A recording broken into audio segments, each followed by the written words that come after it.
Hola amigos de Palabra de Veracruzano? Un gustazo saludarlos una vez más aquí desde la capital del estado, Jalapa, con su programa La Opinión de, esta vez, ni más ni menos que con toda una figura del periodismo veracruzano, mi gran amigo, mi querido amigo Miguel Varela. ¿Cómo estás, Miguel?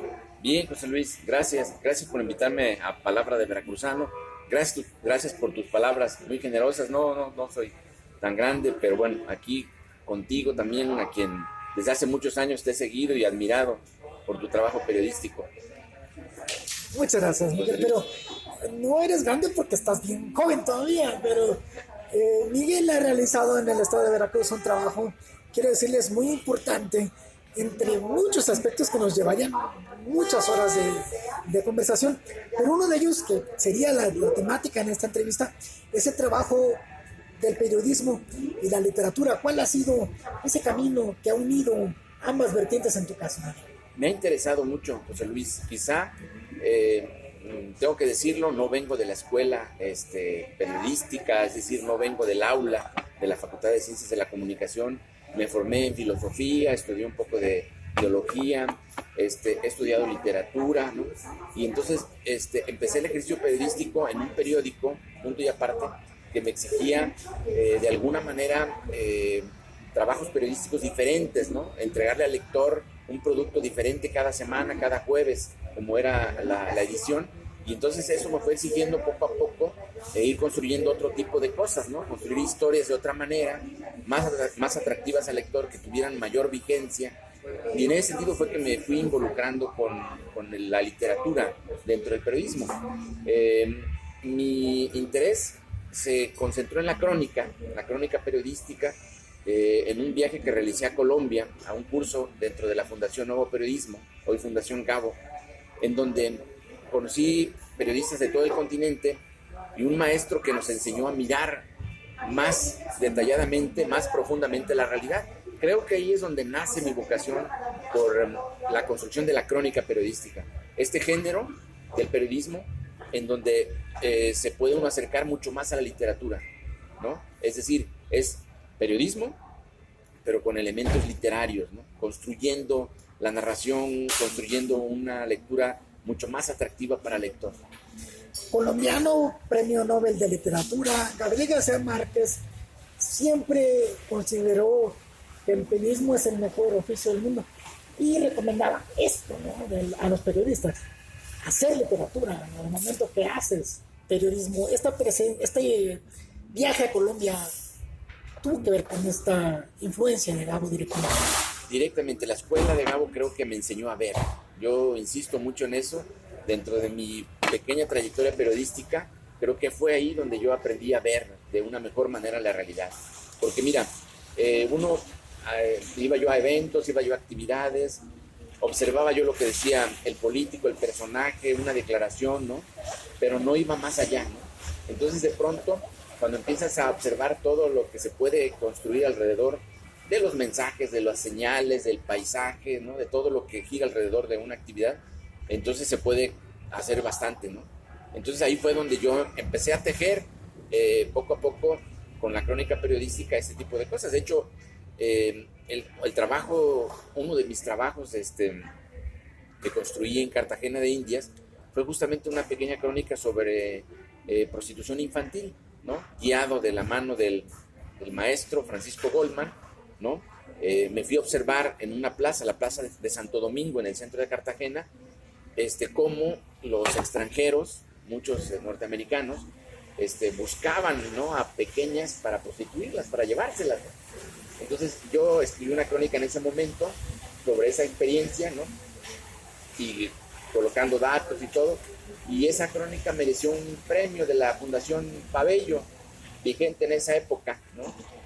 Que otorgaba algunos premios a periodistas de Jalapa y de la región, de todo el estado de Veracruz, y bueno, fue reconocida por la confección, ¿no? De la historia con elementos literarios. Esta actividad de periodismo ficción ha continuado de tu parte, Miguel. A mí me maravilló leerte el domingo pasado. Publicaste en el diario de Jalapa. Nos autorizaste a replicarlo en Palabra de Veracruzano.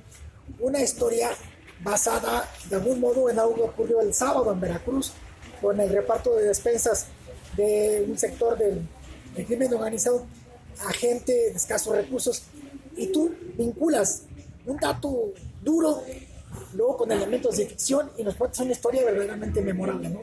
Sí, fíjate que ese intento que estoy haciendo en el Diario de Jalapa, gracias a la invitación que me hizo el director Víctor Murguía, hace unas 24 semanas llevo escribiendo cada domingo un relato diferente. Son relatos, tengo que decirlo, de ficción, pero de ficción y realidad, o sea, es una mezcla así, ¿no? Es decir, no todos han sido relatos de ficción completamente, ha habido relatos de ficción completos, ¿no?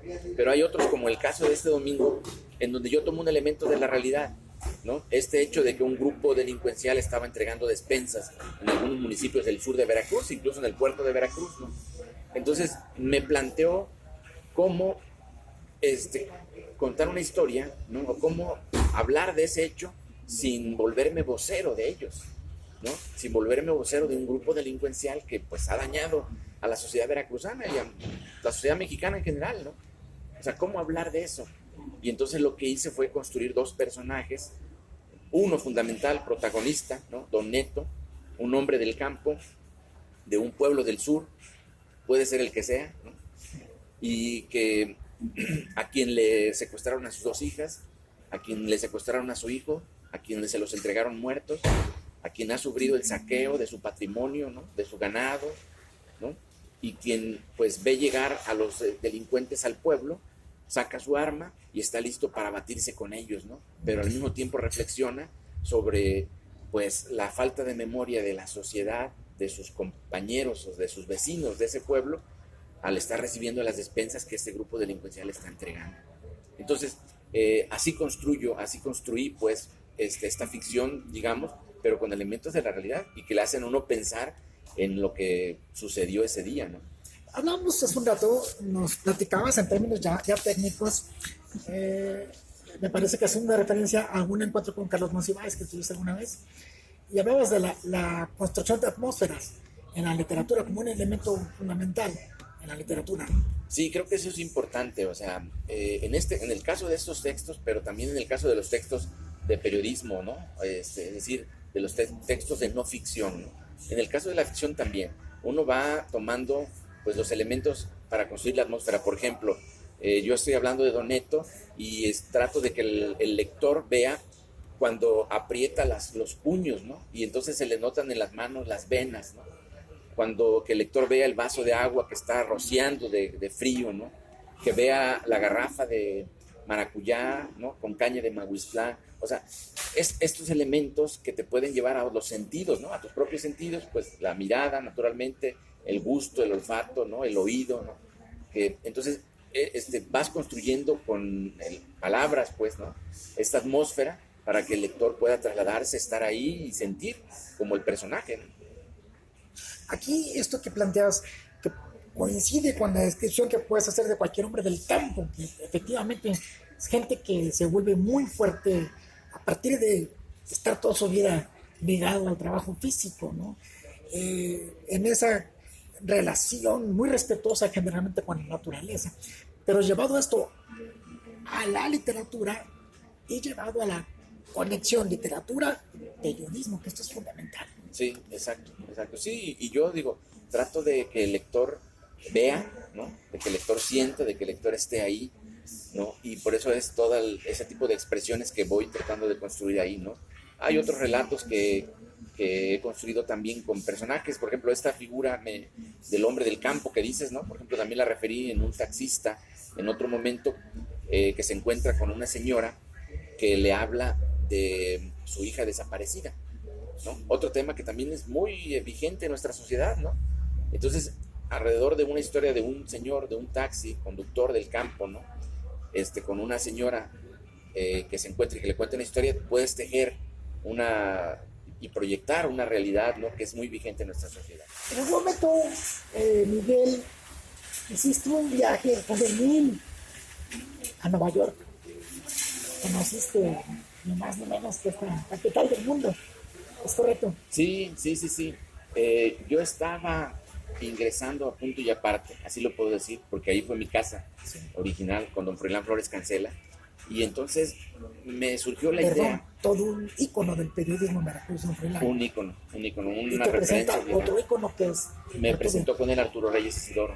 ¿Sí? Por él llegué, y por una amiga, María Celia Gutiérrez, hermana de Bernardo Gutiérrez Parra, llegué con don Froilán, ¿no? Entonces don Froilán me acogió muy bien en el periódico, pero yo no empecé a trabajar con él, o sea, era colaborador, ¿no? Con artículos, con algunos textos ahí de vez en cuando, en el año 1998. Y en mayo de 1999 yo me voy en una aventura a Nueva York, ¿no? Y allá, un poco como migrante, ¿no? Aunque llegué con una visa americana, pero empecé a trabajar, empecé a involucrarme en el mundo de los migrantes y empecé a escribir, ¿no? Y empecé a mandarle trabajos a don Froilán. Entonces, mis primeras notas periodísticas, como tal, no artículos, sino como notas, se publicaron en Punto y Aparte en esa época, entre mayo y septiembre de 1999. Recuerdo, por ejemplo, cuando cae la avioneta de John, ¿no? John Kennedy, en Maryland, ¿no? En el mar, uno de los últimos Kennedy, ¿no? Que fallece ahí. Entonces, le mando una nota, voy al barrio de Tribeca, donde era su casa, y tomo alguna foto, y le escribo algo, y entonces me publica las notas, ¿no? Cuando yo regreso de ese viaje, empiezo a trabajar formalmente en Punto y Aparte, en septiembre de 1999. Pero bueno, ese viaje me ayudó mucho porque fue mi contacto con el mundo, ¿no? De alguna manera, fue mi experiencia con los migrantes, fue conocer la vida de hombres, de mujeres, de la lucha, ¿no? O sea, fue una cosa pues, bastante impresionante para mí, muy aleccionadora, y también que me permitió el ejercicio periodístico. En ese sentido, platicábamos hace un rato, te preguntaba, ¿qué consejo después de toda esta experiencia le podemos, de tu parte, dar a las nuevas generaciones de periodistas que están llegando en un ambiente sumamente difícil, tanto en materia de seguridad, en varios aspectos, pero en términos técnicos, en términos de desarrollar su capacidad de escuchar, de ver?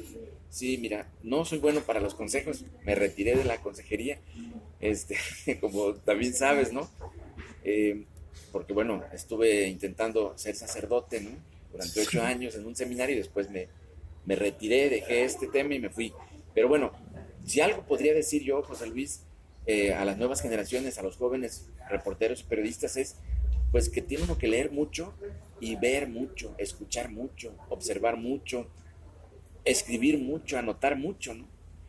A mí me gusta mucho esto que aprendí, que te decía también en un viaje, a ver, ¿no? A tratar de ver los detalles de la realidad, de lo que nos circunda. Entonces, te cuento, por ejemplo, el caso de una crónica que hice en los Lagos de Jalapa, un lugar que para muchos, pues es un lugar muy común, ¿no? Muy Para cotidiano, para los jalapeños, muy cotidiano, un lugar, para algunos feo, ¿no? A otros nos gusta mucho, ¿no? Algunos critican mucho el agua verdosa, los peces muertos, las banquetas destruidas. Y entonces yo construí una crónica de lo bonito que se ve en los lagos, o sea, por la experiencia que he tenido durante muchos años, etcétera, etcétera, ¿no? Entonces, no la construyes en un momento, ¿no? No solamente en el recorrido que haces, la construyes en muchas veces que has ido, pero en un momento en el que vas y anotas, ¿no? Y tomas nombres, y tomas nombres de una chica con un chico que se aman en una piedra, ¿no? O en un árbol, ¿no? Ves a niños jugando, ves al paletero, ves al que vende las gorditas de nata, ves al señor de los elotes, ¿no? Al de los globos, al de las burbujas, y todo eso lo anotas, ¿no? Incluso las herramientas que ahora tenemos, como el teléfono, ¿no? Que para muchos dicen, no, para el teléfono, pues a mí me gusta mucho ir tomando foto, porque esa foto al otro día o después puedo verla y me sirven para tomar otro apunte, ¿no? Para reconstruir lo que yo vi, ¿no? Pero también te encuentras con personajes, con cosas, y te encuentras contigo mismo, ¿no? Porque la historia de la crónica la construyes desde una mirada particular, desde tu mirada, ¿no? Que ese también es el valor de la crónica. Y en la crónica tú puedes decir que tal cosa te recordó una lectura, te recordó el consejo de alguien, un libro, ¿no? Entonces, resumiendo, creo que hay que ver mucho, ¿no? Hay que leer, porque leer es ver, ¿no? Claro. O sea, leer es ver el pensamiento de otros y el mundo de otros, ¿no? Esa frase es muy, muy importante de parte de Miguel, muy generosa. Leer es ver. Quédense con esa frase, sobre todo todos nuestros cibernautas, pero sobre todo nuestros jóvenes periodistas. Miguel, no sé si estés de acuerdo, yo tengo una apreciación un poco, desde una óptica un poco preocupada.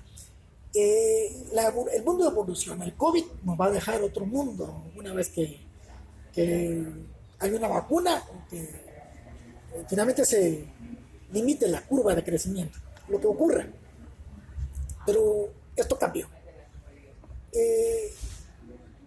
Hay aspectos como la inseguridad para los periodistas. Hay aspectos también como la falta de estructuras económicas sólidas. No se paga bien al periodista, ¿no? Pero realmente para muchos ser periodista es un asunto de profundísima vocación y vocación hacia el sacrificio incluso. Pero ¿en qué aspectos tendría que evolucionar, si estás de acuerdo con ese punto de vista, el periodismo? ¿Hacia dónde ves el futuro del periodismo? Pues mira, hacia las nuevas tecnologías, naturalmente, ¿no? Ahora todos nos estamos comunicando por el teléfono, por el WhatsApp, por Zoom, ¿no? Por webinar, ¿no? O sea, hay muchas plataformas que nosotros tendremos que empezar a utilizar más frecuentemente, ¿no? Estos diálogos cotidianos, digo nosotros, porque estamos ahora aquí, nos estamos cuidando y sabemos que no tenemos ningún riesgo, estamos aquí conversando, pero tendríamos que ir hacia otros tipos de conversaciones, ¿no? Que ya las hemos hecho y que ya las hacemos a distancia, ¿no? Pero eso es por un lado, ¿no? Por otro lado, tendremos, y no quiero usar la frase común, pero tendremos que reinventar, ¿no? Reinventar el ejercicio, reinventar cómo ver la realidad de esta manera y a distancia, ¿no? Creo que es un reto para todos. Y yo he visto en estas semanas que he estado un poco confinado, un poco en la calle, pues también cómo la comunicación la tenemos muy a la mano, muy cercana, ¿no? Entonces, no es tan complejo, no es tan complicado, pero sí es un reto para nuestra generación que creció menos con esto, ¿no? Los jóvenes, más jóvenes que nosotros, ¿no? Son más hábiles en todas estas herramientas, pero nosotros sí tenemos que involucrarnos más para ser más efectivos en este tipo de comunicación. Finalmente, yo quisiera cerrar con un planteamiento que me gustaría saber qué tanto coincides con él. Tú estudiaste filosofía en un seminario, pero finalmente teología y filosofía. Al final te titulas como licenciado en filosofía y haces un posgrado o una maestría en literatura hispanoamericana o mexicana. Mi pregunta sería, ya nos has aportado con mucha claridad la relación y su importancia entre literatura y periodismo, pero ¿hasta dónde valorarías la importancia del periodismo y la metodología de las ciencias sociales? ¿Qué tanto nos pueden aportar los científicos sociales a los periodistas? Creo que nos pueden aportar mucho, José Luis, muchísimo, muchísimo. Mira, normalmente se dice que el periodista tiene que saber de todo, y no es cierto, ¿no? A veces algunos compañeros se han especializado más en un tema, ¿no? Por ejemplo, acceso a la información. Otros se han especializado, aquí en Jalapa los tenemos, ejemplos, periodistas que se han especializado en periodismo de la ciencia, en ecología, ¿no? Y así, o sea, tenemos muchos compañeros que abordan muchos temas con mucho profesionalismo y con mucha especialización, ¿no? Creo que todos tendríamos que involucrarnos en todas las herramientas que ofrecen las ciencias sociales, ¿no? O sea, para hacer un mejor periodismo, para hacer un periodismo de datos, por ejemplo, ¿no? Como ya lo comentábamos con tu hijo, un periodismo que aporte más a la sociedad, un periodismo que permita no la superficie, ¿no? Sino ir al fondo. Por ejemplo, ¿cuántos de nosotros hemos hecho ahorita análisis de los números del COVID, ¿no? Y del modelo Centinela y todo eso? O sea, yo estoy totalmente alejado, lo digo con toda franqueza, ¿no? De los análisis numéricos, ¿no? Y hay herramientas, ¿no? Podríamos hacer comparativas, necesitaríamos también mucho tiempo y bueno, y la capacitación para poder hacerlo. Creo que hay que aprovechar las herramientas que dices, ¿no? De las ciencias sociales, todas nos ofrecen algo y son muy valiosas para poder ofrecer mejor periodismo a los ciudadanos. Miguel, te agradecemos mucho tu colaboración, tu participación muy generosa, muy rica.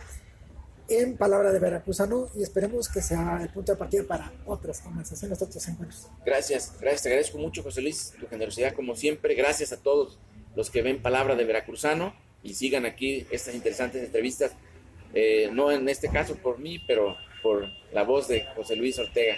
Muchas gracias, José Luis. Muy gentil.